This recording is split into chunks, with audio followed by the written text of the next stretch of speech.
jour du débarquement, eh bien, je prenais mon vélo pour m'en aller à Montebourg parce que j'étais en apprentissage chez une couturière. Et puis, donc, mes parents sont rentrés de traire les vaches. Oh, t'en vas pas, il y a quelque chose qui se passe. Il y a des avions partout, il y avait quelque chose d'anormal. Alors bon, je suis resté forcément, et en effet, dans la journée, ça canardait, ça passait, puis alors on a vu les soldats qui arrivaient, hein. Mais on ne savait pas lesquels étaient les Allemands, les Américains, hein. Un jour, le premier jour ou le deuxième, il y en a un qui est arrivé dans la maison, et il avait le fusil à la main. Il a fait tout le tour, la maison n'était pas très grande, il y avait 2-3 pièces, il a fait tout le tour pour voir s'il n'y avait pas un soldat caché, mais on ne savait pas lequel. Et puis bon, il n'y avait personne, il est parti, mais ce qu'on avait à craindre, c'est qu'il en vienne un autre après. Hein? On vivait dans la peur. Hein? Oui, voilà.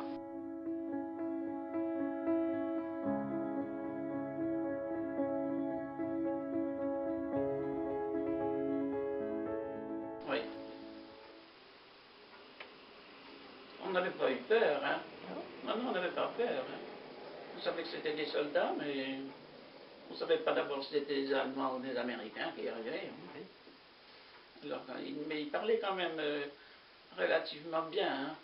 Alors, nous, Allemands, on savait que c'était des Allemands. Oui, ils parlaient un petit peu français, oui. Alors, évidemment, après, je ne me rappelle plus qu'est-ce qu'ils ont fait. Hein? Je ne sais pas si c'est le premier. Non, c'est pas le premier jour, non. Ben non, parce que après, c'est les Américains, quand ils sont arrivés. Après, bon, ben, il avançait au fur et à mesure. Alors, au fur et à mesure qu'il avançait, on en voyait moins. Hein. Oui. Alors, il filait sur Cherbourg.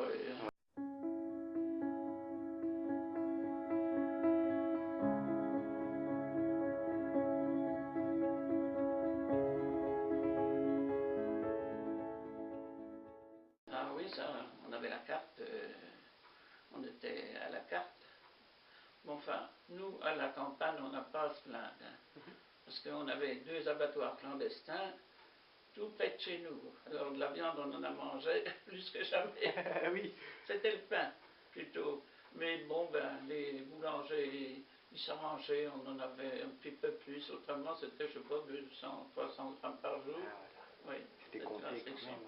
Et puis alors, toute l'épicerie aussi. Hein? C'était ça, on avait le droit à une tablette de chocolat, et 1 kilo de sucre, tout était à la carte. Hein?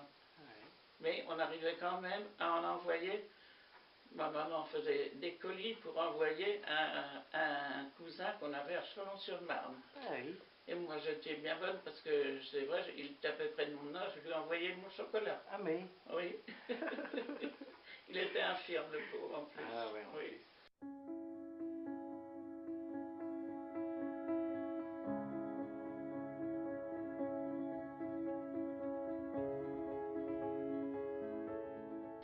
C'est quand les Américains sont arrivés. Là, dans la nuit, on n'entendait que des avions, Hein. Ça, on était dans la maison, on n'osait pas en sortir. Du tout. Hein. Ça, mais on ne voyait rien. C'est quand ils sont arrivés en mètre, là, qu'ils nous ont dit qu'il fallait sortir, qu'il fallait partir. Autrement, ils étaient pas méchants avec nous, les Allemands, les Américains. Bon, ce qui a été le plus frappant, c'est quand on est sorti là, faire quelques kilomètres et qu'on voyait quand même un mort sur la berme, un mort dans un champ, et des animaux qui étaient morts aussi, qui étaient crevés, quoi. C'est ça qui a été le plus marquant.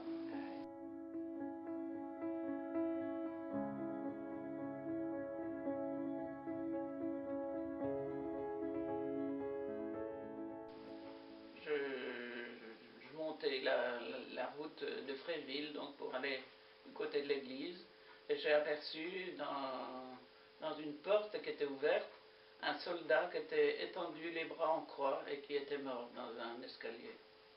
C'était le plus triste que j'ai vu de la guerre.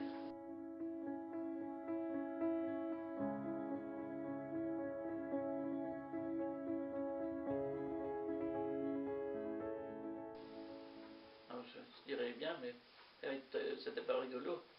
On était donc chez ma tante, là, plusieurs, et j'avais 2 cousins qui étaient menuisiers. Ils avaient fait des cercueils pour mettre quelques morts, mais c'était des boîtes seulement en bois. Ouais, en bois. Et ils nous mettaient dedans pour nous promener dedans, nous promener à mort, c'était nous, quoi. Ah oui. Et nous, on riait de ça. Ouais.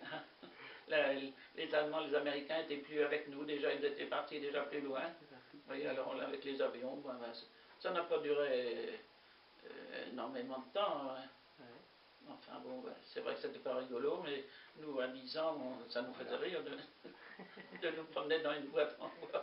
On savait que c'était un cercueil. Oui.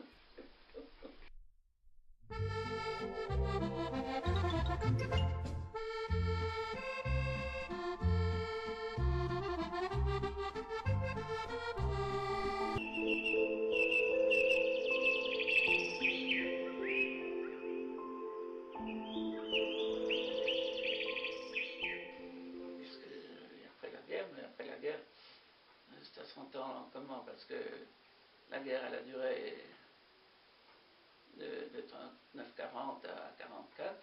Après, ben, tout le monde s'est dissimulé, reparti chacun chez eux. Et moi, j'ai dû commencer à reprendre ma couture, mais pas à Montbourg. Je l'ai prise à Écosville, chez une autre dame. Mais déjà un bon moment de temps après que les Allemands, que tous les soldats allemands soient partis, quoi. Il n'y avait plus que les Américains. Ah oui. Oui.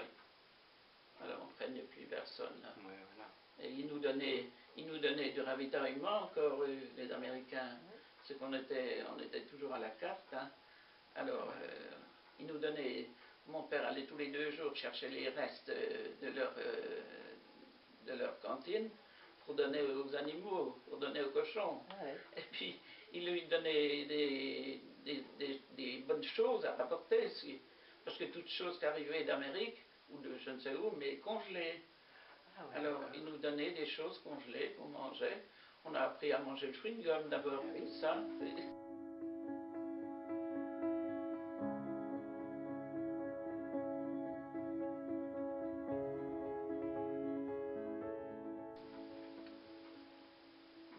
Tout rentrait dans l'ordre, ma foi.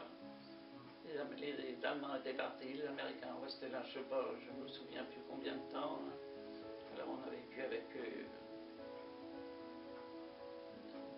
correctement. C'était intelligent. Et bon, bah, après, tout doit rentrer dans l'ordre. Je ne sais plus ce qui s'est passé après. Après, on vieillissait petit à petit. Eh oui. Et on travaillait quand même un peu.